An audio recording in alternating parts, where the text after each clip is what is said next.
Hi, Mickey. Hey, Bob. How you doing? I'm okay. I'm doing something incredibly dangerous. Really? On camera? I'm drinking a Coke while doing blogging heads. And you know, Cokes are extremely dangerous when you're talking on the radio.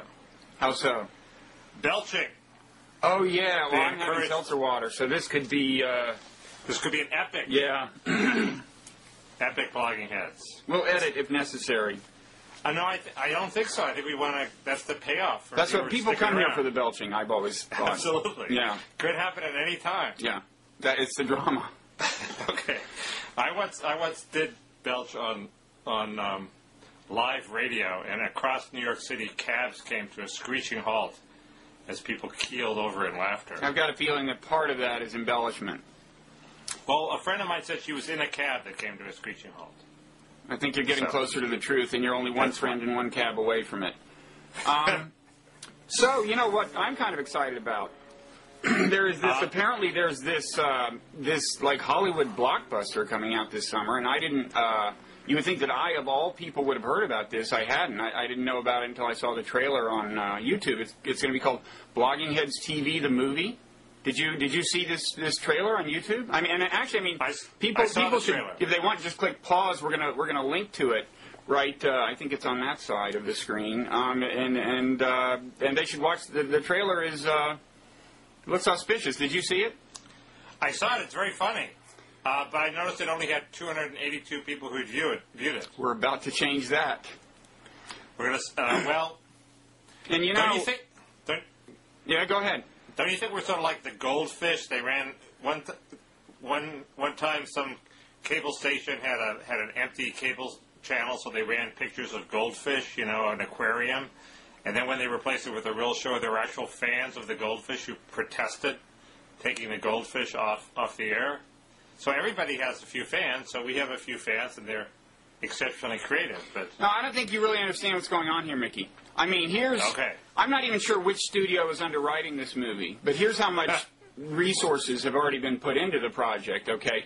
When they were choosing the director, and I'm assuming that the director of the trailer is the same guy who's going to direct the movie itself, so much research that they put into this that they actually selected the director is a guy who has appeared in our comments section, okay? So they didn't just choose any guy off the street who might have no intimate knowledge of Blogging Heads TV, but they got this guy named Nate who actually knows the site to direct the movie. And I guess he's, these artistic types, sometimes they just go by one name, like Prince and Charo, and it sounds like he's one of those, Nate. And I mean, it just seems to me if the studio's putting this much forethought into it, it's going to be a steamroller, man. This thing is going to make the movie 300 look like, 240, 250 max, I think. We're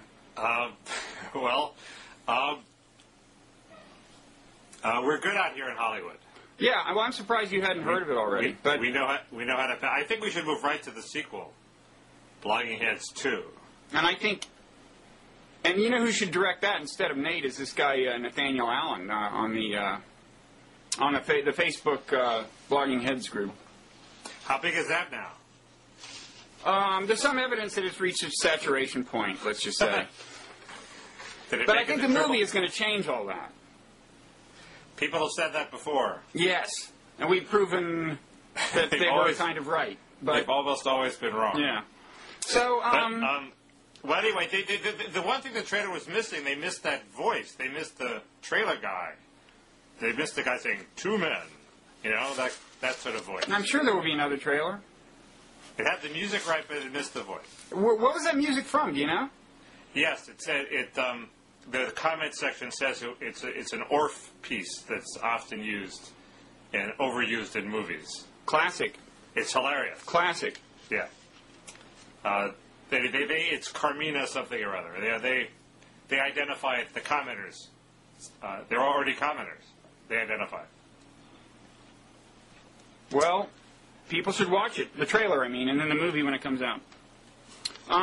It's pretty exciting. So much so that I think we can call it a day. I think we provided today's entertainment.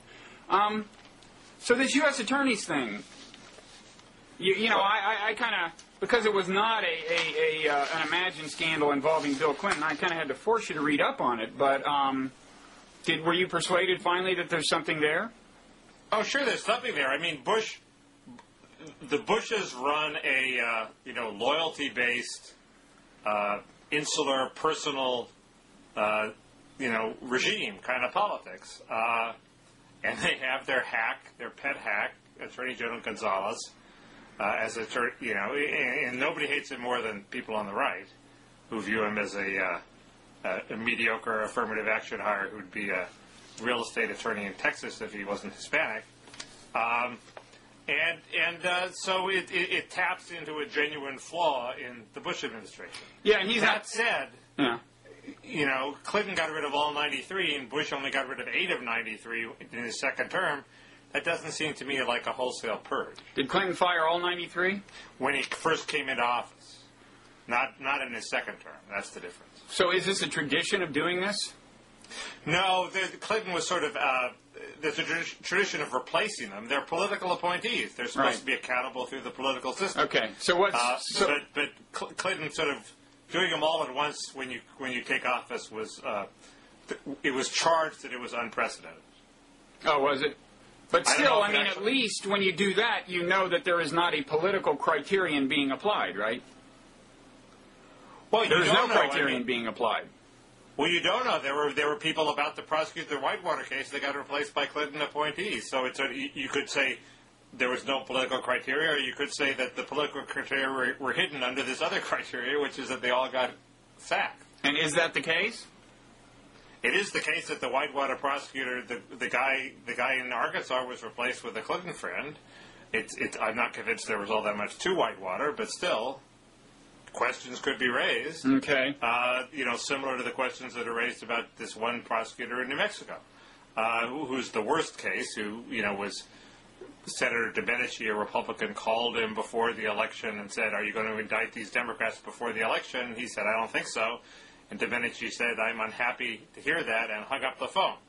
Now, was that pressuring? Could be construed as pressure. Could be construed as just trying to get inside information. In either case, it was improper, but that's the worst. I don't know about that. I mean, what do you think about this? I forget whether this was in Talking Points memo. I think it was in a McClatchy piece linked to off of Talking Points memo. And by the way, I'm told, I was not following this at the beginning, but I'm told that Josh Marshall's blog, Talking Points Memo, has really kind of led the way in helping this scandal unfold. That's what I'm told, too. But here's this... in May of 2006, on May 11th, the LA Times reports that this prosecutor, Carol Lamb, this is in San Diego, not New Mexico, who has already, I guess... done the Duke Cunningham, I guess maybe the prosecution as well as the investigation. But anyway, or at least the investigation has expanded to include another California Republican, Representative Jerry Lewis. Okay, this is May 11th. This is reported that it's expanding to include another Republican. On that day, Sampson, the chief of staff of the Attorney General's office, who has already stepped down, sends an email to the White House counsel's office, presumably Harriet Miers, and says... that they should the White House office should call him to discuss, quote, the real problem we have right now with Carol Lamb, end quote, that is, with the prosecutor in question. Now, it's pretty unlikely that that's a coincidence, A. B, the fact that he didn't want to discuss it in an email and wanted to talk about it on the phone suggests that he, suspected that what they were about to do was not entirely above board. I would call that actually, in a way, closer to a smoking gun than the thing you cited. Good point. I know when I have something especially nefarious to do with you, we do it over the phone. The counterpoint is Paterico's Pontifications, which has a pretty good... And he is a prosecutor, after all. And he points out that these same emails that are carefully excerpted by the LA Times to show that loyalty was a factor, also show that actual, competence was also a factor in a lot of them, and they wanted them to prosecute more voter fraud cases and more immigration enforcement cases. Well, right, but a valid voter fraud case kind of lies in the eye of the beholder. I don't think there are any cases where Democrats had complained to them that they weren't prosecuting voter fraud cases that would have favored Republicans, and that was bothering anybody in the administration, right? It was always Republicans complaining about voter fraud that would have been done on behalf of Democrats and allegedly was not being investigated, right? Voter fraud tends to be a partisan slanted, thing for Republicans. Yes. Well, in any event, I would not call that a good example of where clearly the criterion was competence, not politics. For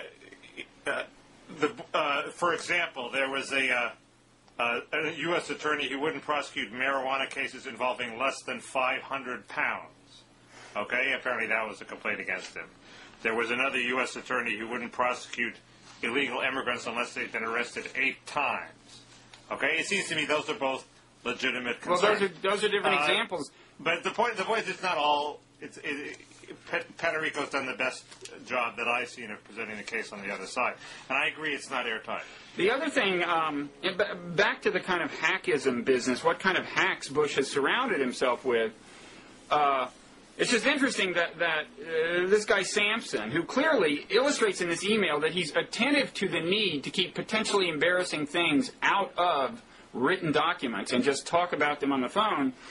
It's interesting that in an email to Myers, he's the one who wrote this now kind of well-known line that among the criteria they were looking for in attorneys who would be retained was, there would be U.S. attorneys who, quote, exhibited loyalty to the President and Attorney General. Now, the idea that the Chief of Staff of the Attorney General's office would be numb to the fact, would be insufficiently familiar with the whole idea of the American Constitution to know that we're not looking for loyalty to the President and Attorney General as people in our U.S. attorneys, right? We want them to have loyalty. We don't know that he meant as people, and he could have meant when the administration wants to prosecute illegal immigration, they jump in and prosecute illegal immigration. That's a policy decision. Loyalty could mean anything. Well, it seems to me it's such a famous distinction between your allegiance being to the person and to the office that you would just kind of hope that somebody who has this particular position would just make a point of, even if I'm not complaining about the fact that this is what they wanted. You could argue about that, but just that he didn't conceal this a little more in flowery language. But and then the other kind of hack is, of course, Harriet Myers. Didn't he say loyalty to the president and its policies? No, this quote is, there is some stuff about competence. They want them to have done good management and so on. But the line in question is exhibited loyalty to the president and attorney general. Huh. And, loyalty, fine. If you want them to execute the policies, fine. In other words, there are ways to say that without using the word loyalty. Loyalty to a given person is just not the same as to their policies. And a good example is when, I don't know if this is a good example, but it's a good example of how you can have a president, say Nixon, who is no more, a few people would put him on a higher moral plane than Bush, right? And yet, there was a greater air of competency around him, less hackism, and somehow or other, he wound up with a couple of stand-up guys in the administration, right? Didn't Elliot Richardson resign rather than follow orders precisely because his loyalty was not to the president per se, and John Dean, finally gave the cancer on the presidency. It's absurd to claim that Nixon wasn't surrounded by at least as many hacks as Bush. No, what I'm saying is John Mitchell perverted the whole system. Right, but he was not an idiot, is what I'm saying. He was not a classic hack. He was maybe amoral. He was maybe immoral. But he was. I think he was in some. I'm kind of conflating two points here. I don't totally I'm saying on the one hand, they seem to have been more qualified, higher level people, and somehow through some means I don't totally understand, they actually, maybe just because they were tapped into to elite institutions, and somehow or other they wound up maybe without really trying, with some people of kind of high moral fiber, which is not yet in evidence in this scandal, I would say. I would not. What I just said was not sufficiently clear for me to be in the mood to defend it. If you're about to say something about it, but no, I'm just not sure that they. I'm just not sure that this email said loyalty to the president personally, because it cuts off. It suspiciously cuts off after president and attorney general. And for all I know, it. Oh, you mean something's blacked out of the you've seen the actual document? Well, they have the actual documents are now all on the web. I know, but I haven't. Patarico talking about. But I haven't looked at that part. That's part that has been erased for security reasons or whatever. No, it hasn't been erased. It's just it's all quoted in the press. You don't know that the press is quoting the whole thing. Okay, well, I mean, we can. In the other thing, they say removing weak U.S. attorneys who have chafed against administration initiatives. So that's clearly referring to policies, not referring to personal loyalty to Bush or Karl Rove. No, there are definitely criteria they laid down that seem like legitimate criteria. But I believe that Bush runs a loyalty-based, thing where they don't want U.S. attorneys investigating their cronies. Well, it's a natural impulse to want loyal subordinates. And you want some of that in any institution. The problem is, they are such it gets back to the fact that Bush himself is, not a very withered guy. He's not very in touch with the world. He doesn't seem to have an especially high level of cognitive functioning. Well, honestly, here's a guy who really thought Harriet Miers was qualified to be on the Supreme Court. I mean, what? So it's just no surprise that he has a bunch of people working for him. But you have to hand it to the American right for rebelling against Harriet Miers, not just because they thought she was too liberal, but because they thought she was a political hack and embarrassing. I think their main concern was that she would fold under the pressure of liberals. But I think it was both. Yeah, maybe. Well, okay, I give them credit. Fine. Here's another thing I'll give them credit for, is I think agreeing with what I'm about to say. At least a lot of conservatives would. One thing that came to my attention that I hadn't known was that in the Patriot Act, suddenly the president is giving something he didn't have before, which is to appoint interim federal prosecutors indefinitely without Senate confirmation. Okay? Now, when you think about the implications of that, they mean that in some technical sense, the president could wholly insulate the process of selecting U.S. attorneys from the congressional oversight that it had traditionally had, because you could come into office, fire them all, appoint the interim ones, right, and they could serve forever, as I understand it. Now. No, they'd serve at the pleasure of the president. Well, right, but the point is that Congress would have been entirely stripped of the oversight capacity. But you're acting as if I agree that this change may not have been entirely good, although the pre-existing law allowed them to be appointed by judges, which seems to be a very sort of unaccountable way to appoint a U.S. attorney. Yeah, but if there's less centralization of that power, it's less prone to epic abuse. If there's less, sorry, what? Centralization in the hands of one human being. No, that's right. But if you decentralize everything, then you have no accountability. I mean, we might as well not have politics.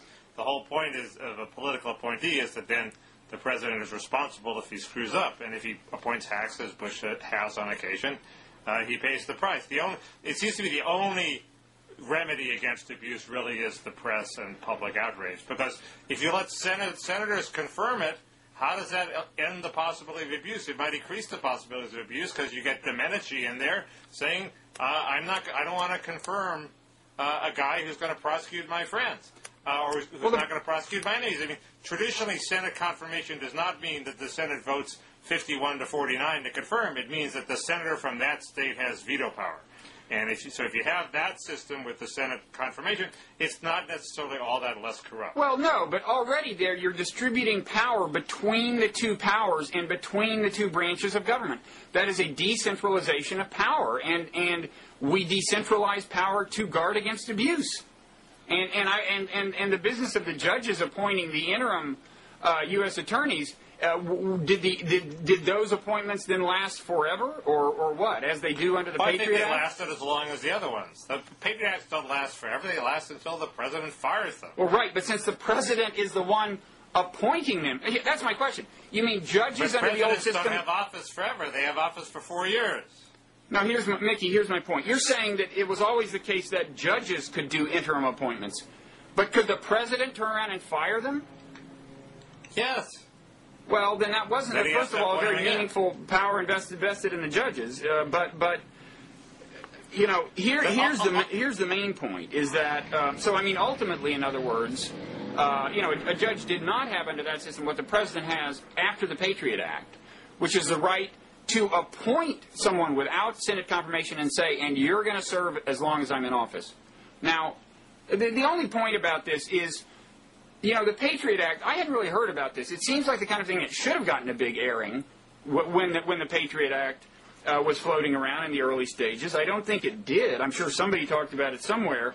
But there's been whole stories on this. It was admitted that it was the Justice Department talking to an aide to Arlen Specter, who snuck it in, and Specter claims not to even have known about it, which is completely implausible that a big change like this affecting treasured Senate prerogatives would just sneak through without the senators even knowing about it seems insane to me. Well, and it's just something I think we should remember. After the next terrorist incident, and there will be one, you know, when they start doing some kind of legislation, it's important to remember that in times of crisis, when you know, people are willing to surrender authority, and a bill is floating around in the executive branch, the way humans, being humans, are going to react in the executive branch is they're all going to look at it and say, now, how can I use this to increase my power?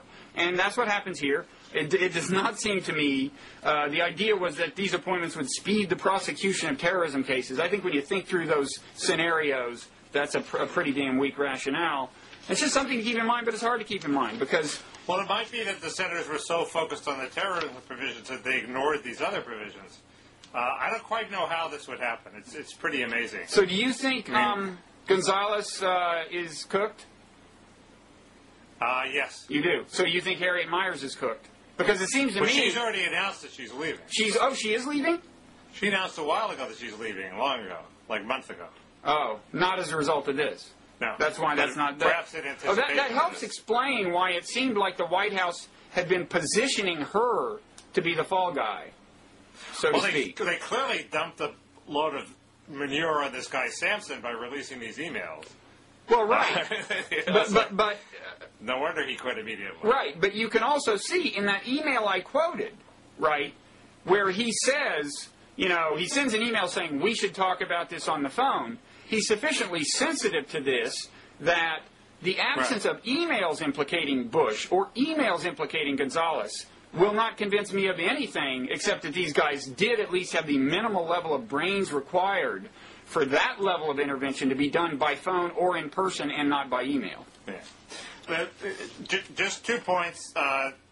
You know, it was only 8 of 93. Only 2 or 3 of these are deeply fishy. They're deeply fishy things in every administration. And the second thing is that the Justice Department had a reason for amending the statute. They had no reason for abusing the authority, but they had a reason for amending the statute to end this practice where the courts would appoint judges. I think that sort of violates my idea of when the branches should be commingled and when they shouldn't. I think accountability is more important than these were judges who had gotten their jobs how? Were they themselves executive appointees? Well, judges get their federal judges. They get their judges. They get appointed through the same system as any other federal judge. Well, then they did represent executive power in some sense. It's just that it was more diluted across time. In other words, they could be legacies from previous administrations. That seems to me like not a bad thing. But it dilutes the accountability. That's the problem. Is you wind up with judges not only deciding the cases, but appointing the prosecutors who are going to prosecute the cases, and there's no way for the voters to change that. But Mickey, the whole challenge of setting up a judicial system is you don't want complete accountability to some centralized authority precisely because of this kind of potential abuse. To me, this seems like a good compromise where, yes, these are people who were put in place by the executive branch, but no, these are not these judges you're talking about, but no, they're not all Bush appointees. That sounds okay to me. Well, so why not let them control everything? The point is that then we have them deciding the cases, but we don't have them deciding who prosecutes the cases. The short answer is because you don't want anybody controlling everything, and that's my whole point. Right, but you want the public to be able to figure out who to punish if they don't like their local prosecutor. Well, I mean, you do and you don't. I think it's actually a balancing act you do when you set up these systems. Of course it's a balancing act, but it seems to me that the giving the judges power to appoint the prosecutors is a step in the direction of governed by unaccountable lifetime tenured judges. I mean, I should say I had never even been aware of it until I talked to you, so I haven't thought it through, so I'm not swearing that I would stand up and defend it on reflection. Dahlia Lithwick gets all sort of outraged, I think, excessively about this provision. And, The provision you're upset about? No, the one I'm upset about. Well, it's the same provision. The provision in the Patriot Act that changes the way judges are... changes the way these prosecutors Right, but you're defending it as preferable to the prior. No, I think it's a mixed bag. I think the Senate probably should be consulted, but the judges should be cut out of the process. Well, I'm glad to hear that Gonzales is going to be gone by your reckoning. It is weird that Bush seems in his campaign to suck up to Latinos seems to be not doing a very good job of it. I mean, he fired a prosecutor named Iglesias, and the person who's going to get fired in response to that is Attorney General Gonzales, and his rationale was, well, I really wanted to prosecute illegal immigration tougher. So it seems to me if that's the campaign to appease the Latino voting bloc, he's dug himself a pretty big hole. But I agree it's legitimate that one of the takes. The take on the Bush people will be that they are hacks who value loyalty above other things. In distinction to Clinton, who if you crossed him, he would just redouble his efforts to win you over, as opposed to punish you. It's a different way of operating. That's a good point, actually. Different way of operating. Basically different impulses, which in some ways sometimes was a political weakness for him. Yes. Well, so what next? What do we have next? Next we have Iraq? Yeah. You wanted to talk about this Bob Kagan piece on the surge? I mean, Kagan, whose brother authored one of the surge documents, wrote this piece saying, well, the Democrats better have a fallback plan in case the surge works. Something that I sort of agree with. Unfortunately, like me, the people he cites as evidence that the surge is working is Iraq the Model, the blogger. And I think Iraq the Model's an honest blogger, and I trust him, but I wish there was more than one of him to testify. Well, also, I mean, hasn't a certain amount of his optimism in the past proved unwarranted? Well, sure, but that's... as arguably has Bob Kagan's. Has Iraq the Model's optimism proved unwarranted? No. That's not the case? No, he was more optimistic when the war began, but he's... I think you name your blog Iraq the Model, that suggests more optimism than seems warranted at the moment, since most people would not use the country as a model for anything desirable right now. But he's been horribly depressed. He was horribly depressed when the sectarians won the election. He had a very moving thing where about 2 years ago, where his father told him that it was all hopeless and they were all going to die. I remember that. So you can't say that he's always gilded the lily. Okay. So I think he's established a certain amount of credibility. But no, it's plausible to me that the surge has resulted in a net reduction of killing within the zone, where the surge is operative. I don't. It's kind of hard to tell from the news reports, because you don't know exactly where the troops have been deployed, and they don't often describe where exactly the bombings are happening. I mean, I think everybody agrees that the kind of killing that results in just bodies showing up in the morning along the streets has declined, right? And the question of whether total killing has declined really substantially depends partly on where all of these bombings are, and it's very hard to tell from the news reports sometimes. There's this column by H.T.S. Greenaway in the Boston Globe where he points out it's cyclical and it usually declines this time of year anyway. So there's sort of a parallel to the global warming debate. I don't either, but that's what he says. But it does seem to be the key. Well, first, if we're going to chase the Mahdi army away, we then have to provide the protection ourselves. So if we don't do that, then that's a huge flaw in the strategy. I don't know whether we're doing that or not. It seemed to me that the media made a whole bunch of these bombings of Shiite pilgrims, and Caddy K went on Chris Matthews and said it was a turning point. The Shiites are now going to turn against us. That seems to be overblown. 200 out of 1 million pilgrims were killed. Yes, that's horrible, but it doesn't seem to be a wholesale breakdown of protection. Well, and the pilgrimage won't last forever. I mean, I gather, is it already over? I mean, and it presents unusually vulnerable targets. But I wouldn't say, as you say, that maybe the Mahdi army has been chased away. I mean, I think that's at best misleading terminology. I mean, basically, we got a deal. We struck an agreement, and they agreed to go into retirement for some period of time that may well end. I think a lot of them went to the south. I think a certain number of them are hanging around Sadr City. I'm sure they are. I'm sure they are. But the key point, the key reason the surge would fail, is the point raised by Green, which I don't know quite what the answer is, but it seems to be the key question is: have the Shiites given up on the military solution? In other words, Fareed Zakaria went to Iraq about a year ago and said, "Oh my God, all the Shiites, are opting for the military solution. They say, let the minority lose. Get out of the way, America. Let the minority lose militarily." That basically means you chase all the Sunnis out of Baghdad. What is going to change the mind of Shiite political leaders so that when we leave, they're not going to want to re-pursue this military solution? I guess there's this political accommodation. It's possible that there'll be some sort of realignment with Sunnis and Shiites getting together, but that seems to me the key question that's going to determine how successful this thing is. It seems to me like you're kind of getting ahead of the game. It will be such a challenge to establish the enduring stability that would even lead to that question of, what's going to happen when we leave, or in what form, how gradually we're going to leave, or whatever.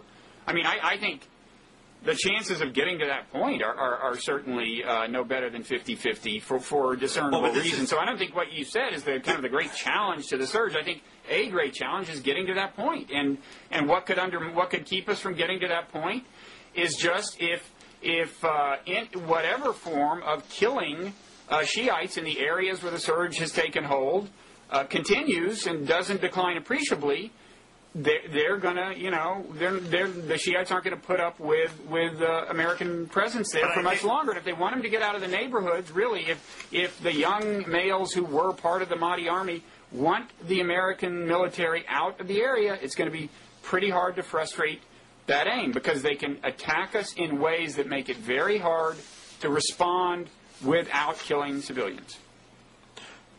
So, first I'm assuming that the violence has occurred, and I like to think ahead to the next step, Bob. That's why people endure an hour of blogging heads the visionary quality, the far seeing. Absolutely, the visionary quality, and of course the potential that the Coca-Cola might take effect. Yeah.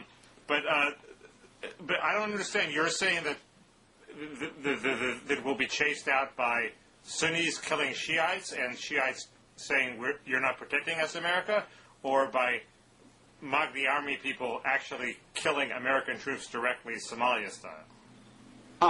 Here's my feeling. If a couple of things happen, we're kind of in trouble.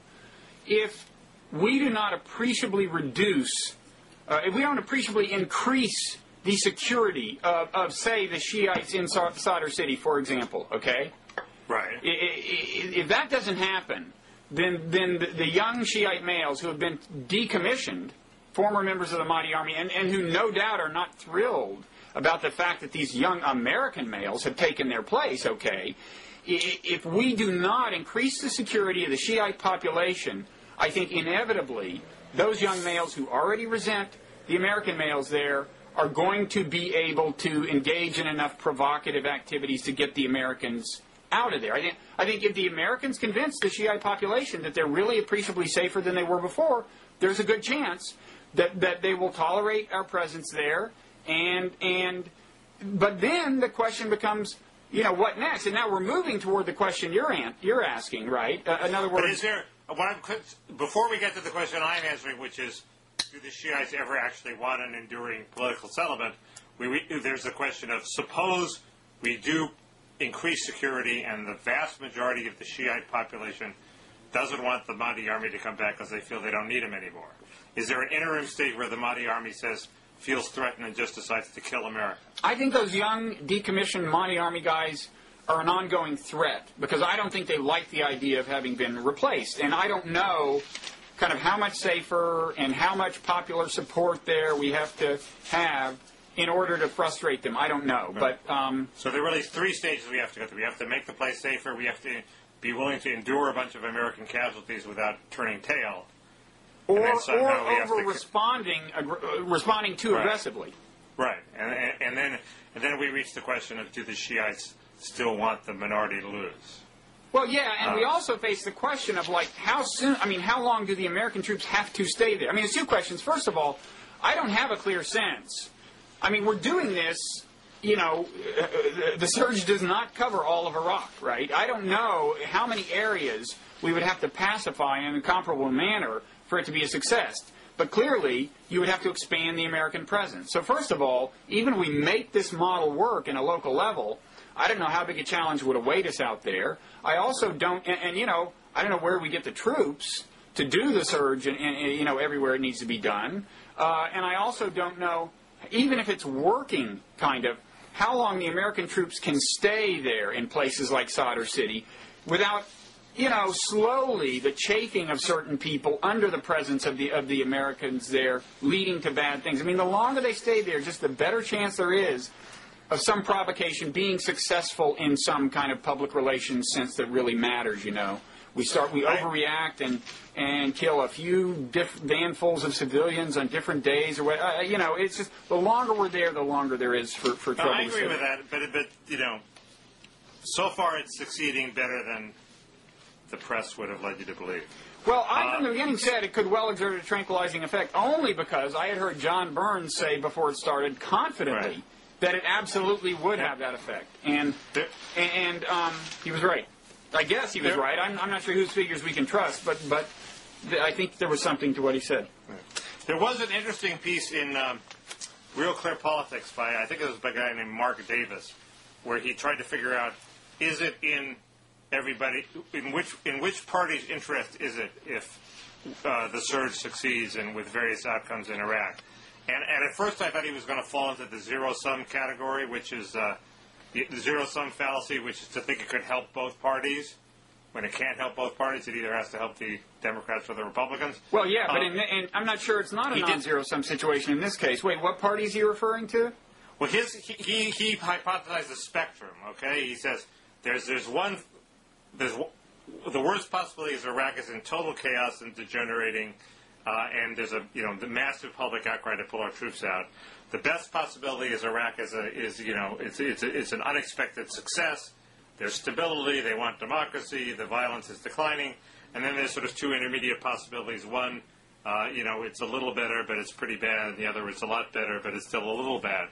And his argument is the Democrats win at both extremes. In other words, if it's a disaster, obviously they win. If it's a huge success, Americans say, okay, Iraq's over, and now we want national health care. And in the middle, if there's any sort of war still going on, the Republicans win. And that actually seemed, I hated that analysis, but it actually seemed right to me. You don't think the Republicans would benefit if the thing actually seemed, more successful than now seems likely, the war? No, because I do think obviously at some level of success, the Democrats would benefit. It'd have to be have to be a success sort of beyond the possibilities that are on the table now. But at some point people say, the end of World War II, they threw out Churchill and said, okay, let's get on with building the welfare state in Britain. I mean, that's the analogy. And I think there is a pent-up demand to not constantly be focused only on the war on terror, which, as you note, has counterproductive effects, and to concentrate on the issues that have been held back by the single-minded focus on the war on terror, the most obvious of which is health care.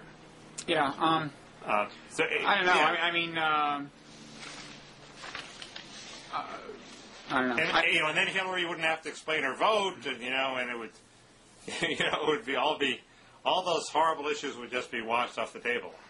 Well, it kind of distresses me that it could be the case that given all of the long-term costs that have already been exacted by this, that will continue to haunt us and complicate our lives for a long, long time, that this kind of slowly winding down over a year or two could lead any thinking person, I mean, given where it's likely to lead, to lead any thinking person to say, well, maybe the war was a success, But that, and maybe that thinking people would do that.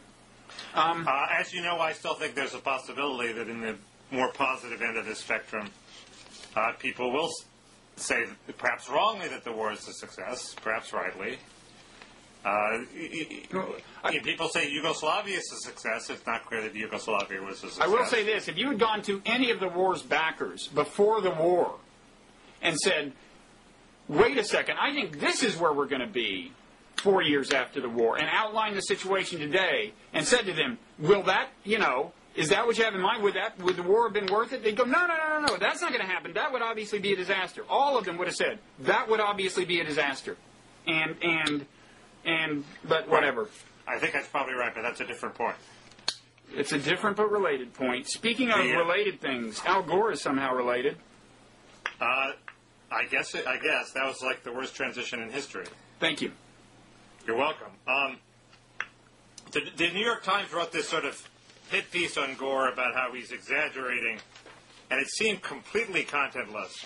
I was surprised by how kind of unconvincing it was. But there was one bit of convincing stuff at the end where this one scientist said that there was this global panel on climate change that said the world seas would rise a maximum of 23 inches, and Gore in his movie envisioned a rise of up to 20 feet.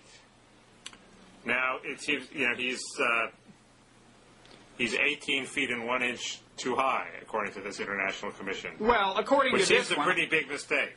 Well, wait. Now, mistake is just the wrong word in this context, I think. I mean, I'd have to see the film to see if he indeed did not specify a time frame, but the studies, there's a huge variation in the things that various models have projected, and these models have been cited in various studies and so on. So, it's an ever-changing menu of things you can pick and choose from. And, I thought one thing that was going on in this piece is he went to a lot of the authors. He went to a lot of scientists, including no few who actually are greenhouse skeptics, but not all of them were. And one of the complaints they got was, well, he cites this, but he doesn't cite this, on the other hand. He cites this, but he doesn't note that this kind of countervailing claim or this countervailing projection. To some extent, I thought that just demonstrated unfamiliarity with the concept of, persuasive argumentation, right? In other words, I mean, when people write an op-ed page, it's not a balanced presentation of the evidence. I mean, there's some sense in which it should be intellectually honest, but that's not symmetrical. And to some extent, I thought that was the complaint. I mean, let me illustrate the thing I just said about the studies being all over the place. There's one thing that I thought was maybe a telling point. The piece kind of made it sound like when Gore said that temperatures are the highest they've been in a millennium, the piece made it sound like, no, he got that wrong, because in 1600 there was the tail end of a temperature rise known as the medieval warm period. And it does attribute this to a National Academies report. And then I went to this blog, realclimate.org, this item written by Michael Mann and Gavin Schmidt, and they definitely seem plugged into the data. They're clearly on Gore's side of the argument, but, they cite this very recent IPCC fourth assessment report, which draws the conclusion that this is the highest temperature since it's been in at least 1,300 years. So that's what I mean when I say, there's numbers you all over the place. It's not surprising to me that a piece of persuasive rhetoric tends to choose, the numbers more favorable to the case. But I had the same reaction you did. Like, I was reading the Times piece, and I was just going like, okay, so where's the beef? There wasn't much beef. The one thing that and I'm ordinarily all for hysteria. It seems to be the only way you get action sometimes is being hysterical.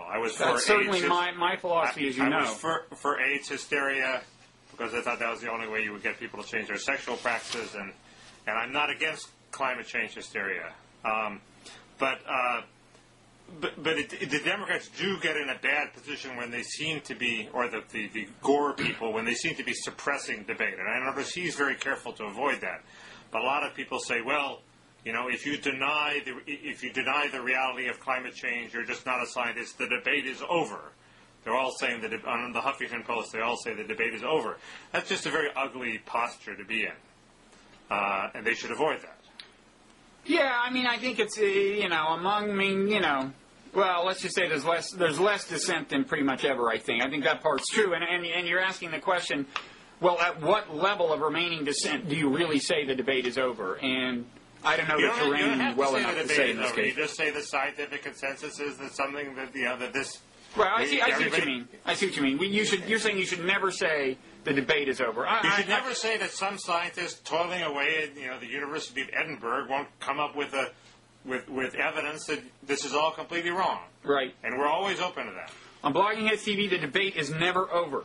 And the worst that happens is we have a crappy fluorescent bulbs like the one I have in here, which I hate. You're doing that for global warming? All because of that damn Al Gore. You're doing that for Al Gore? Yes, I am. You're a better person than I am, I think. I'm doing it just for him, and I keep thinking, well, I can always replace it when it wears out, but it's not going to wear out for 5 more years. So I'm stuck with this. Oh, that's too bad. I was hoping that would cause some horrible flickering on Blogging Heads, and I'd have to replace it. But well, fluorescent lights used to. They don't. I mean, that used to be an issue with fluorescent lights. I guess they've solved that. No, it flickers all the time. It does? I hate it. Yeah. I take it as a sign from God. All of a sudden, I do something and my lights start flickering. I've got a few candidates for which of your actions that might have been, but well, let's not go there yet. Let's not go there yet. It's Can I say one more thing about the Gore thing? Yeah. There is another kind of interesting thing. Was here it says hurricanes, what they call an icon for Mr. Gore in this New York Times piece. They say Gore highlights the devastation of Hurricane Katrina, cites research suggesting that global warming will cause both storm frequency and deadliness to rise. Now, first of all, there is what you could call the Katrina fallacy, which is to say, if you confidently attribute any given hurricane to global warming, that's unwarranted, because even if you accept the idea that they make these storms more probable, we can never point to any given storm and say with confidence that this was caused by global warming. Well, first of all, I don't think Gore does that. And as for him using it as an icon, a very comparable situation is lung cancer and smoking. You never know for sure that any given case was caused by the fact that the person smoked.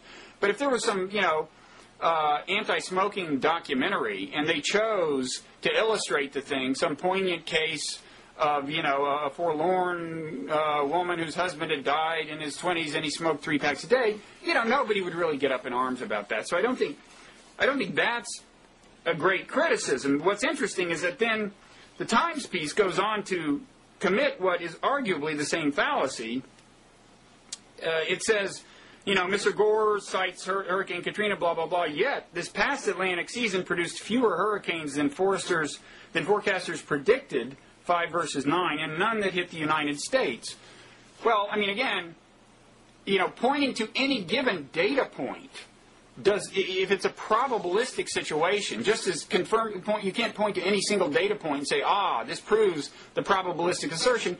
You can't point to any data point that is a seeming exception and say that it means much of anything in particular. And I should credit this to commenters, a commenter on the Chris Mooney's blog.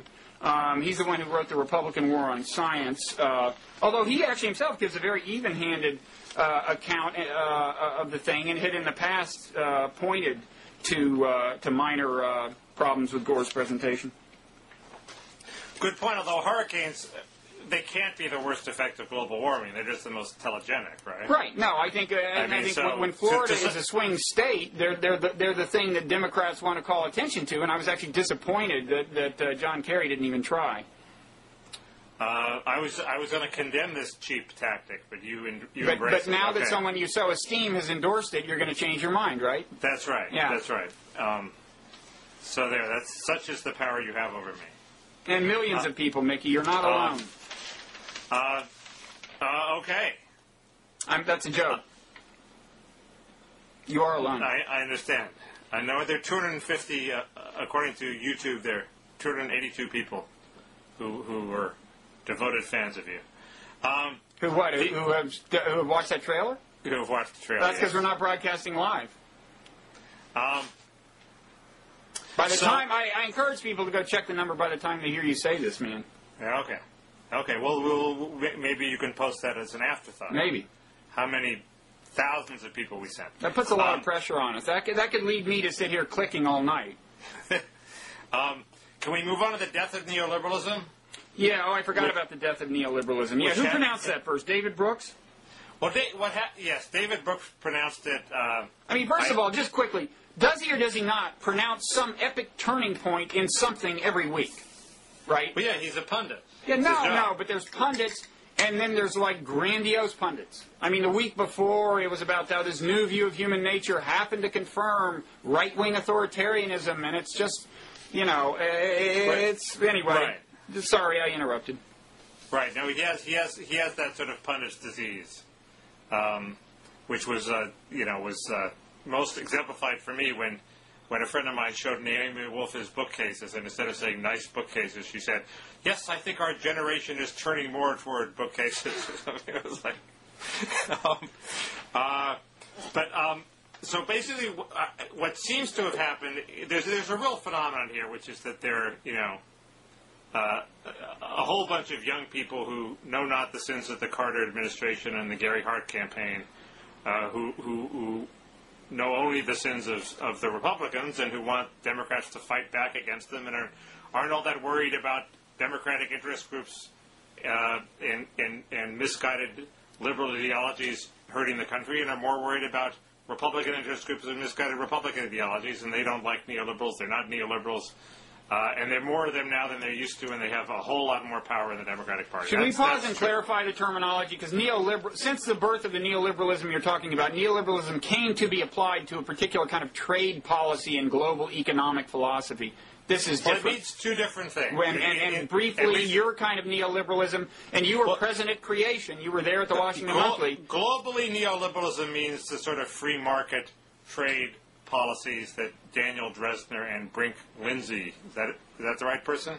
Well, he's talk about in a blog he had a couple of months ago, which is the sort of post-communist free market international economic reforms that were supposed to bring prosperity to the world. That is not what is meant by American neoliberalism. American neoliberalism is a strand within the Democratic Party centered on the Washington Monthly and the New Republic in journalism, and Gary Hart and Paul Tsongas and Bruce Babbitt and people like that in politics, that tries to purge old-style New Deal liberalism of various tendencies that they don't think are good. And there are about 4 or 5 different ways you can define it to define what those tendencies are, which I'll get into in a moment. I have 5 different definitions of neoliberalism for you, Bob. But the point is that David Brooks started this debate in part because the New Republic is shifting more to the left,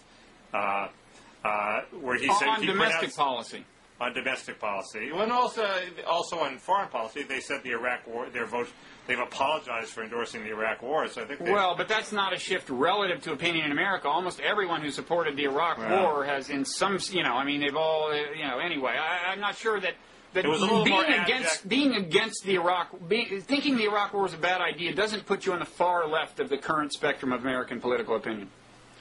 No, but their recantation was a little more abject than you would do if you weren't repositioning. No, I think you're right, and you may be right. Although the new TRB, John Chait, he has started writing it now, right? Is less apologetic about his support than the prior occupant of that position, Peter Beinart. Good point. Anyway, so there's this debate over whether neoliberalism really is dead, and basically everybody seems to agree that it's dead. There are the people on the far left, like Ezra Klein, who say, well, it never amounted to anything anyway, it never accomplished anything. Good riddance. Blogging head Ezra Klein. Yeah.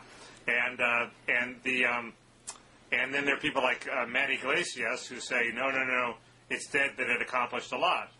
And one of the reasons it's dead is because it won.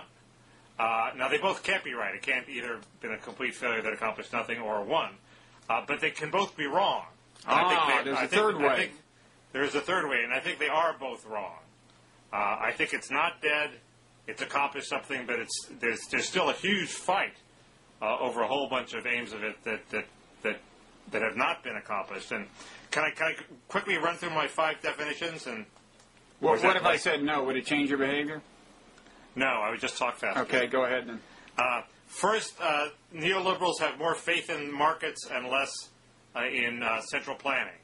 I would say they've won that debate in the general public. Probably it's up in the air in the Democratic Party, but there's still a huge fight over whether the way to counter globalization is just by running a hot economy and letting a tight labor market raise wages across the board, which I guess is the Clinton solution, or some sort of attempt to sort of direct things by by stopping trade agreements or by having bureaucratic codicils that say you can't do X and Y. And if I could interrupt, there's a third thing you can do, which is to actually use international institutions. And we talked last time about how Bush is showing signs of signing on to the idea in at least a very tentative way of having labor accords or labor accords, I think, associated with international trade agreements. That's the other route that the labor movement has been pursuing, aside from, as an alternative to old-fashioned protectionism. Right. But the point is, it's a live fight. There's still an argument there that the Bob Rubin, let's have a hot economy and that will lift all boats. That's still a live option, and in fact, wages are rising this year, and the boats are being lifted. So it doesn't seem to me that Ezra Klein sort of implies that, well, it's all over, the neoliberals have lost that one. It seems to me that the battle on that one is still on. The second definition is neoliberals believe in big left-right compromises that spend a lot of money but spend it in a different way. The classic one is welfare, which the welfare reform increased spending on welfare, but yet it required work. It required it to be spent in a different way. The earned income tax credit. We spend a lot of money on the poor. We just only give it to people who work. That's spending the money in a different way. It seems to be on welfare. I would think the neoliberals have won. That's one case where Iglesias is right. But on the whole other issues, the battle's still on. Schools, clearly the neoliberals have lost within the Democratic Party. Democrats don't want to spend the money any differently. They just want to spend more of it. Social Security, they've lost it within the Democratic Party. Democrats don't want to reform Social Security. Healthcare, I don't even know if there is a neoliberal position on healthcare. But clearly on schools and Social Security, there's still a whole debate in the country that the neoliberal position might win on. So that battle's still on. But what is the neoliberal position on schools?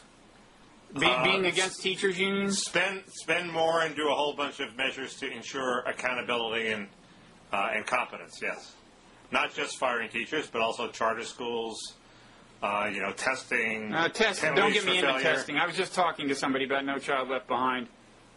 Okay, well, No Child Left Behind is a classic neoliberal type compromise. It's a very sort of... it's a very bad idea, too, I think. It's a very sort of Gorbachev-like, perestroika-like compromise, but it would be an example of a left-right compromise that you spend more money but in a different way. Can I just quickly inject that I think it really has some really bad... It might not work. But look how stupid it is, Mickey. I mean, it has this incentive system where, the schools are held responsible for their scores, test scores, and if they're good, if they do well and raise their test scores, they get rewards and more money, and if they don't, they get punished and so on. Now, and it takes no account of demographic changes in the school district.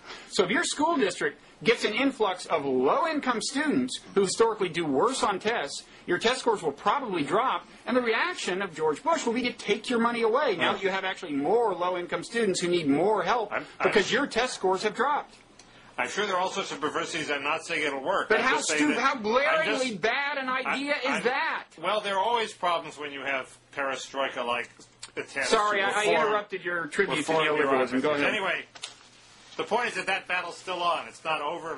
Neoliberals, that sort of solution hasn't won or lost. It's lost within the Democratic Party, but in society, there's still a fight over how to reform education. There's still a fight over how to reform Social Security.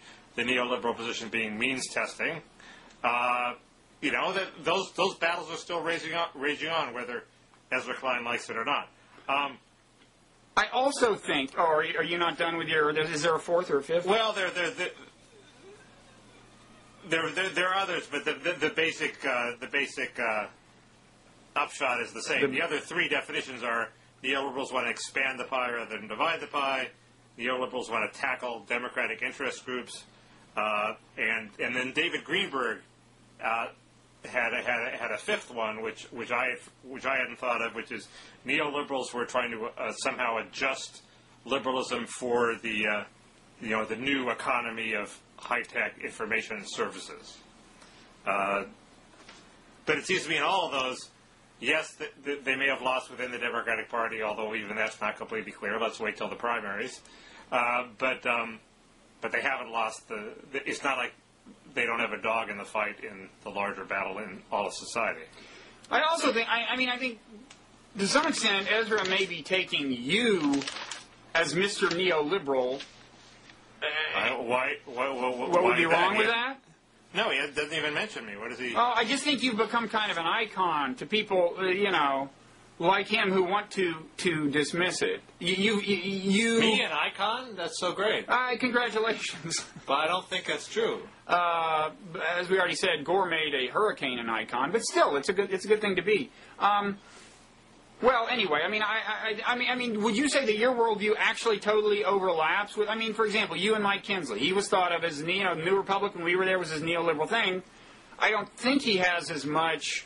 Maybe antipathy is the wrong word, but as many reservations about labor unions as you do. I'm not sure. I don't know. There are all sorts of splits in neoliberals, and there's really no icon. But I wrote a whole book attacking Kinsley's worldview. Kinsley cares about redistribution. I don't. That's what I mean. And there's this incredible fallacy, which I think the people who are pronouncing neoliberalism dead, and it's certainly David Brooks falls for, which is that somehow the people I'm calling neoliberals were for the Iraq War. And I use the example of Charlie Peters' 80th birthday party. That's totally not. You see, there the New Republic, it per se becomes the misleading icon, because it so happens that it had a pretty hawkish foreign policy back then, but that wasn't Mike Kinsley's doing. Mike Kinsley was the one who had been at the Washington Monthly with Charlie Peters and so on, and to the extent that anybody there embodied neoliberalism, he did as much as anybody, but the foreign policy part wasn't his baby, the hawkishness. Right, and I'd say of the 45 people at Charlie's birthday party, maybe I said 8 in my blog, but really 2 or 3 were for the war. 5 max, probably. Yeah, no, did Brooks say that? Did Brooks associate hawkishness with neoliberalism? He associated it. Others have associated it more. He sort of implied that, that neoliberals were for a tougher foreign policy. And in fact, the classic neoliberal formulation was Pat Caddell's, having nothing to do with Charlie Peters, but Pat Caddell, who ran the Hart campaign, or worked on the Hart campaign, which is left on warfare, right on welfare. So it was an anti-hawkish foreign policy, a dovish foreign policy, and a more conservative domestic policy. Yeah. So that's Okay, well, I think, clearly the thing to do is to get you and Ezra on Blogging Heads TV and have you slug it out. I don't know. Unless you're afraid of that. Would you be afraid of that? I'm not afraid. I'm just not impressed with Ezra Klein. He seems to be... fighting words! I don't understand what... Well, Mickey, I'll tell you one thing. After saying that, if Ezra is game for a Blogging Heads TV duel with you, you cannot say no, right? You can't say that about a person, and then they say, would you mind stepping outside, and then you go, oh, no, I can't. I can say no. He can say whatever nasty things he wants about me when he's on Blogging No, Heads. I'm afraid you have to accept any challenge Ezra sends your way, Mickey. Make me, buddy. You want to step outside? I'm sorry. Anybody can be a blogger, and he's proof of that. So you're saying you will not grapple, you will not go hand to hand, mano a mano, hombre against hombre, liberal against neoliberal, on Blogging Heads TV with Ezra Klein. Is that what you're telling us, Mickey? You refuse? I think that's what I'm telling you. You're kidding! Sorry. Oh, man. Anyway, neoliberalism is not dead. Wait a second. What's your excuse? Needed more than ever. What's your excuse? He's not worthy of you? I don't respect the guy, yeah. Mickey, wait a second. I'm sorry. Sorry, you're just going to Sorry. have to do this. Sorry. You're going to have to do this. He's a young punk towing the Bob Kuttner line, cluelessly.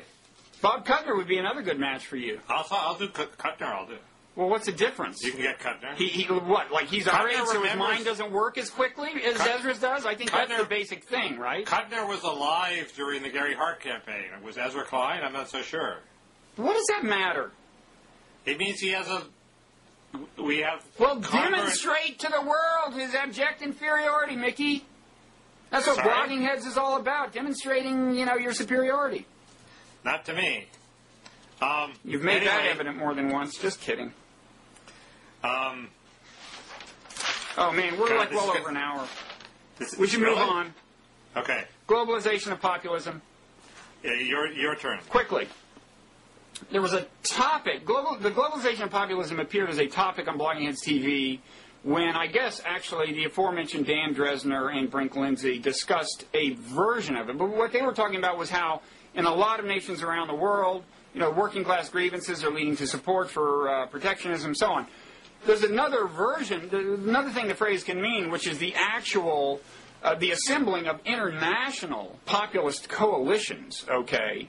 And, for example, when Bush went to South America, he didn't go to Venezuela, but he went to places where there were demonstrators who had been influenced by Hugo Chavez of Venezuela. Hugo Chavez is trying to go beyond Venezuela in assembling a populist following. That's a very interesting dynamic.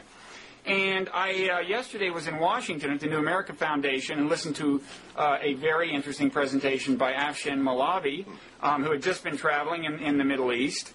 And he directed my attention to some interesting polling data, a Zogby International poll that had recently been done in a number of Arab countries, all of them predominantly Sunni except for Lebanon. So it was a mainly Sunni population represented.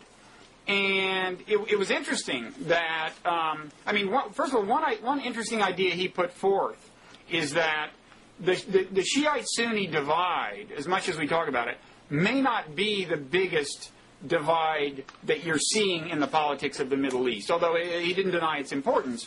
And as evidence, he pointed to this poll where they asked these people in these Arab countries, what leader outside of your own country do you most admire? Now, we can probably all think of a leader who was not mentioned in that particular list, but the person who came in the top four was Ahmadinejad, right? Who is a Shiite.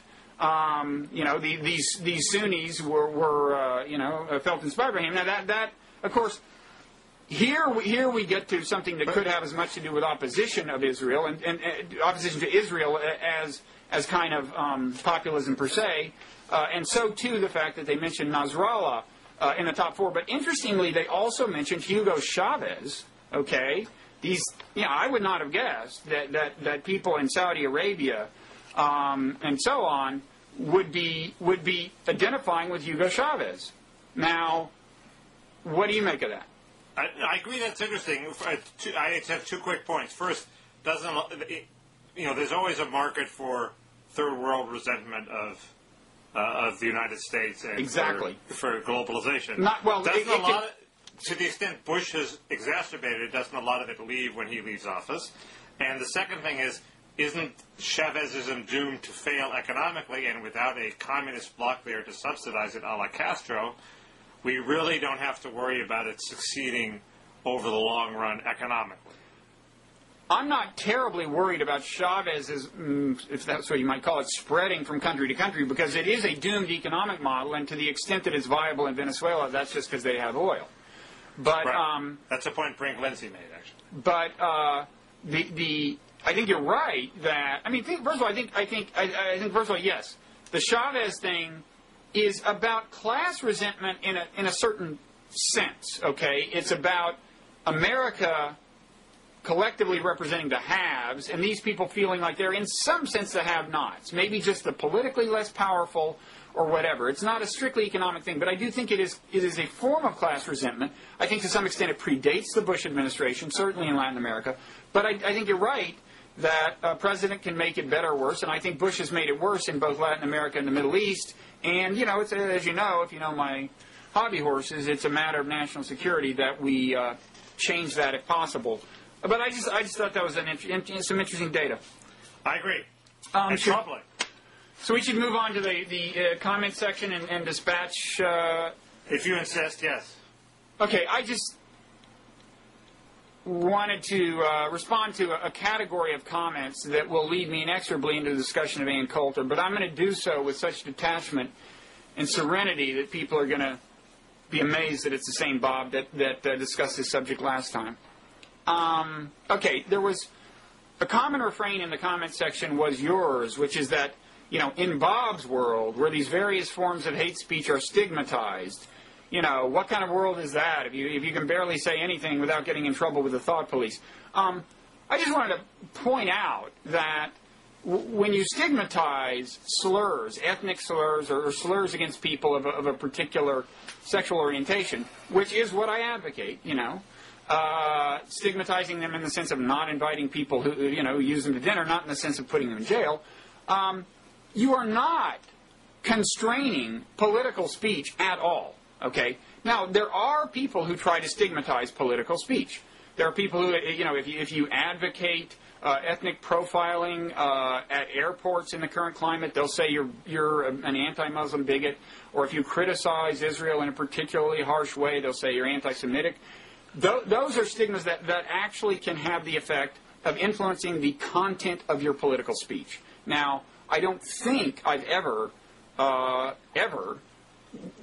advocated that kind of stigma. I mean, even when I attacked Charles Murray back when we were at the New Republic and just argued that he demonstrably did not have enough expertise, and he exhibited so much confusion about the kind of slippery landscape of kind of behavioral genetics that he really was not qualified to opine. I didn't say he was a racist. Right? What if you said Islam isn't a religion of peace and it's a religion more prone to violence than other religions?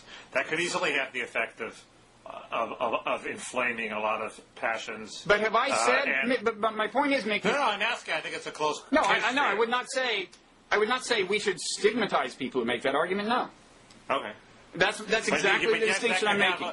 That could have a lot of people could be very offended by that in exactly the same way, and it could have a lot of the same consequences. There's a lot of speech that can offend people, and whenever you decide, collectively, well, what is really worth stigmatizing, the question is, what is politically meaningful speech? Now. But why isn't the question now you're admitting that there are gradations. That's my point. Not everything has to go into this on-off Bob Wright. There are gradations, but the things I'm talking about, and I'll admit that there are hazy areas, and the Muhammad cartoons are a great example where, to my mind, that's not. I mean, first of all, I've never said to you, I don't think you should associate with somebody who wants to publish those or anything, but that's a complicated case because that is so ambiguous that I don't really. I mean, when I first saw that cartoon, I thought, well, they're making fun of Muhammad. They're acting like either he's a terrorist or he's too stupid to know there's a bomb in his turban. Every Muslim I've ever asked about this or heard express an opinion has interpreted it that way, whereas the people who did the cartoon claimed it was the exact opposite. Oh, this poor guy had a bomb dumped in his turban by these terrorists. So, art is a slightly more complicated case, I admit, because you can argue about whether it's really any form of clear political speech at all. But the cases that I've been advocating stigma, the forms of speech I would stigmatize are totally gratuitous. That is to say, superfluous to the expression of any opinion with content. That's my point. And my point is that the same gradations that you've admitted exist it also exists within those offensive words that you claim to stigmatize. My point is that no. My point is that these particular cases are beyond the gradation I'm talking about. The gradation I'm talking about is what kinds of speech, the stigmatization of which would actually impede, a meaningful expression of opinion about a political event. I mean, if you can't advocate, say, racial profiling, that's actually, an opinion on a policy you're not being allowed to express. What I'm talking about doesn't preclude the expression of any opinion on any political subject. I mean, are you saying that unless you use the word and culture used to describe Muslims, there's some meaningful expression of opinion about some real policy that you just can't do without using the slurs she used against Muslims? No, you could have a meaningful. You could eliminate all words that begin with A and still have a meaningful expression of politics. It's the question of do you believe in freedom or not? And keep in mind that what you're advocating is not condemning people who use these words, which I join you in, but some form of stigma beyond that, which is a sort of shunning, ostracism, shame of people who use these words, where I think a gradation comes in. I see this as very similar to the legal doctrine of suspect classifications. When I was going to law school, there was this whole on-off machine, and if something was a suspect classification, if it was race-based, gender-based, sexual orientation-based, alienage-based, it was immediately suspect, and basically any law that discriminated on the basis of race, gender, sexual orientation, was going to be struck down. Okay? That's okay. I had a brief exchange with a family member. Okay. I hope it was fruitful. It was a refreshing distraction from the grim subject we're discussing. Yeah. Anyway, but wait. I think what you're talking about. Just let me finish. Let me finish one sentence. That machine is now collapsed, and all these categories are now considered, I think, sui generis. They all stand on their own basis. There's a gradation. We allow some gender discrimination, though we don't allow race discrimination. We clearly think race is worse. Gender is pretty bad, but not that bad. Sexual orientation is pretty bad, not that bad. I'm proposing the same sort of the gradation for offensive words. No, I don't quite get it. I believe, no sense in belaboring this, and I was distracted while you're talking, but I think all of those things you're talking about are actual opinions about policies, about what we should do.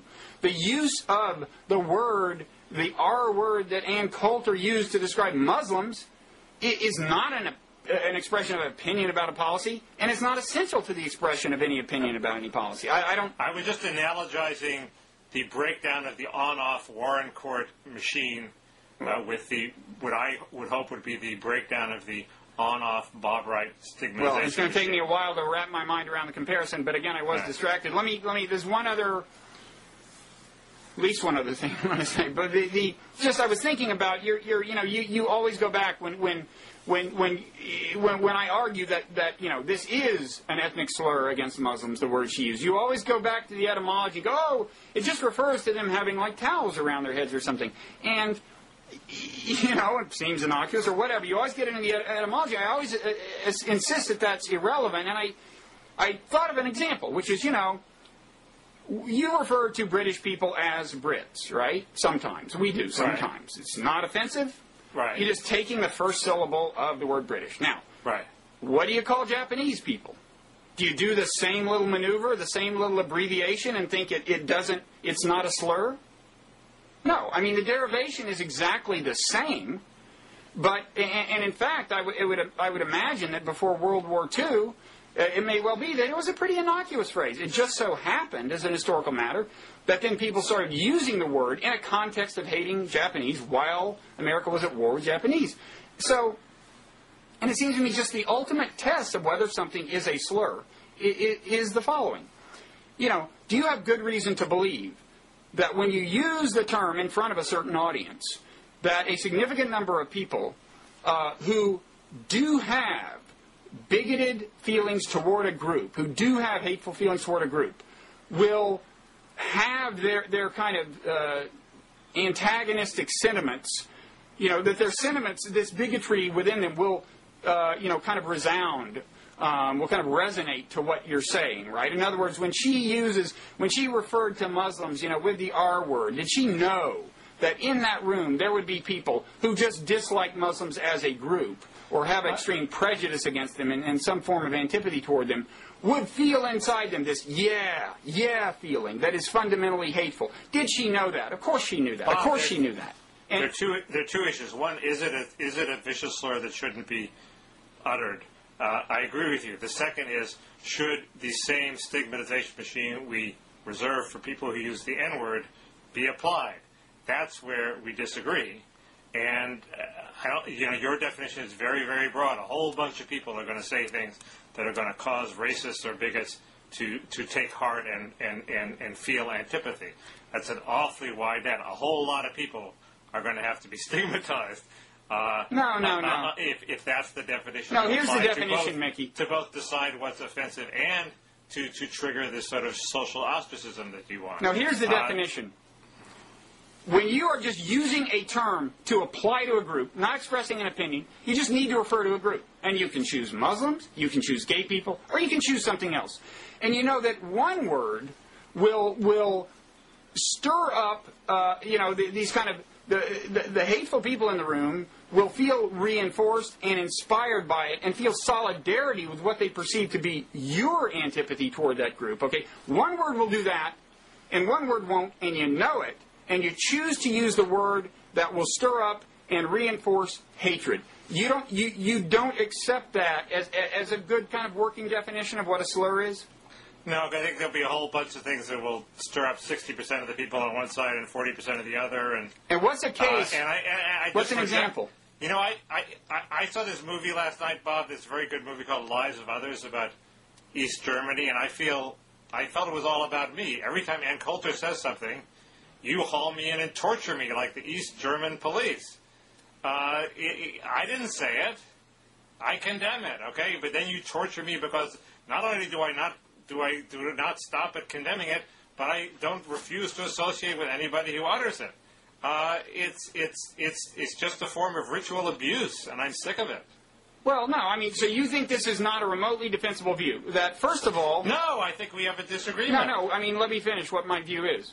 My view is, again, that a person who has there's an easy alternative way to refer to an ethnic group, say blacks, and instead they choose the N-word. And my reason for saying that's bad, and I would apply this to Muslims or to gays, my reason for saying that's bad is that they intentionally choose a word that they know arouses and affirms hateful feelings toward that group as a whole. I'm saying if you do that, you are a bad person. And you know, you can either say you disagree with that, okay, or you can say Ann Coulter doesn't do that. I really don't see how you can defend the latter. That seems to me like crazy to think she didn't know what she was doing when she referred to Muslims as ragheads. But you may also disagree with my definition of what constitutes a bad person. But I'd like to hear you explain to me why is such a person not a bad person who does exactly what I described? I would say that ragheads is one of those medium terms that inflames some people, and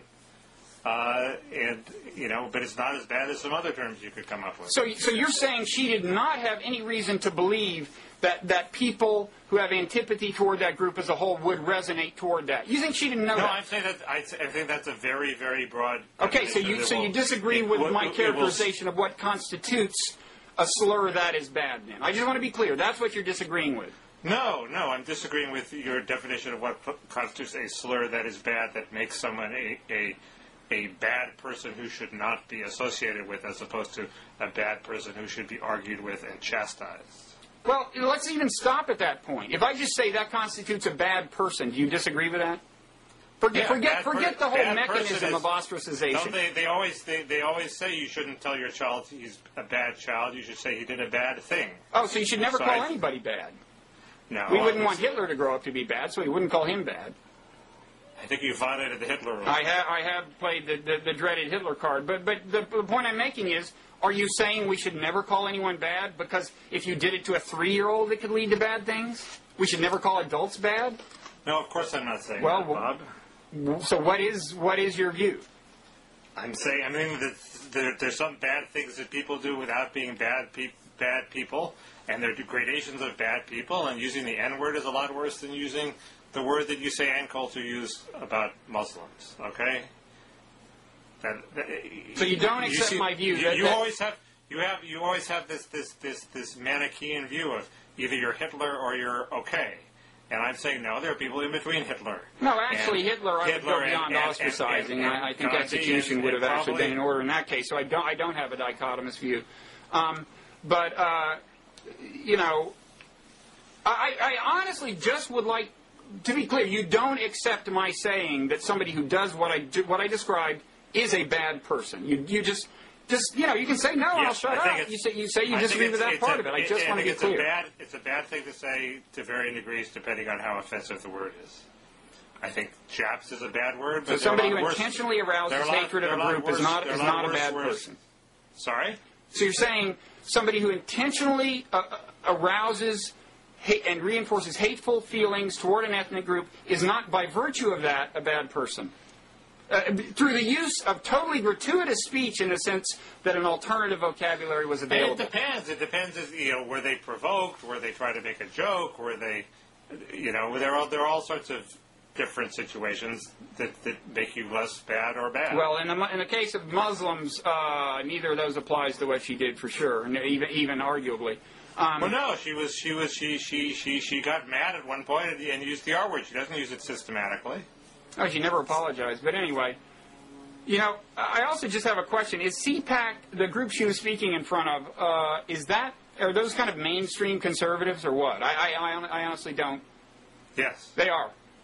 Hardcore mainstream conservatives, and she is, as somebody pointed out, the least homophobic social conservative out there. So they tend to be social conservatives, not just conservatives. Well, all kinds, but they tend to be more of the social conservative than of the libertarian conservative. No, I mean, it just... I think. But they're certainly anti-tax. They're the Reagan coalition. I mean, it's just notable. I mean, it's notable that she did slur Muslims a year ago in that very forum, right? And they invited her back.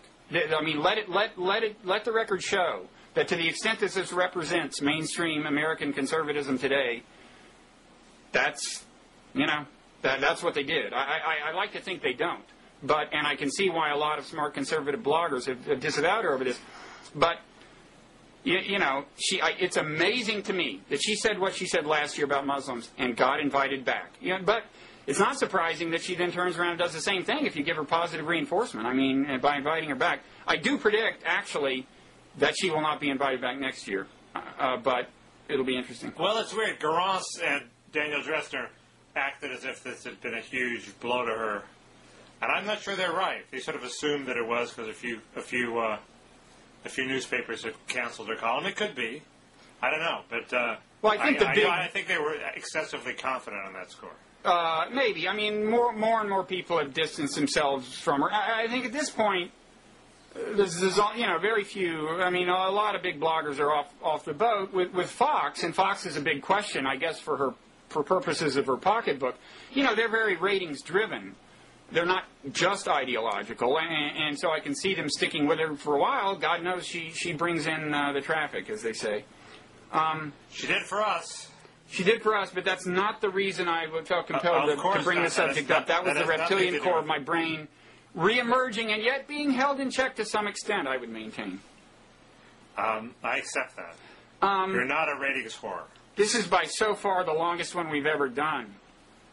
Well, as somebody pointed out, you could add 10 minutes to it and we'd have a feature-like movie. So, yeah. The trailer would be ultra accurate. That's a good point. Well, I will go watch that trailer. You know what I'd like to see, actually? I mean, as much as I like being in the spotlight, I would like to see a Blogging Heads trailer, featuring the cast of thousands, like lots of other Blogging Heads, great moments. But well, hey, I'm not in Hollywood, you are. Use that influence. You always want to cheat on me, Bob, and you know how that hurts me. You always want to bring in other blogging heads. Their traffic is our traffic, man. It's non-zero sum. If you insist. Trust me. I don't think Hollywood thinking is non-zero sum. I think Hollywood thinking is there's only room for 2 stars around here, buddy. That's what got Hollywood into the situation it's in. Okay, fair enough. Okay. See ya. See you around.